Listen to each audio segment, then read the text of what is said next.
વાઘોડિયામાં one વિભાગની મોટી કાર્યવાહી। વાઘોડિયાના ખેરવાડી ડુંગર પાસેના વિસ્તારમાંથી વન વિભાગે ગેરકાયદેસર લાકડાની ચોરી ઝડપી પાડી છે। વન વિભાગે ગેરકાયદેસર રીતે કટિંગ કરેલા લીલા વૃક્ષોના લાકડાનો મોટો જથ્થો કબજે કર્યો છે।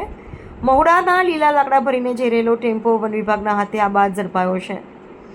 લીલા લાકડાની ગેરકાયદેસર હેરાફેરી થઈ રહી હોવાની બાતમી મળતા જ વન વિભાગની ટીમે સ્થળ પર રેડ પાડી હતી।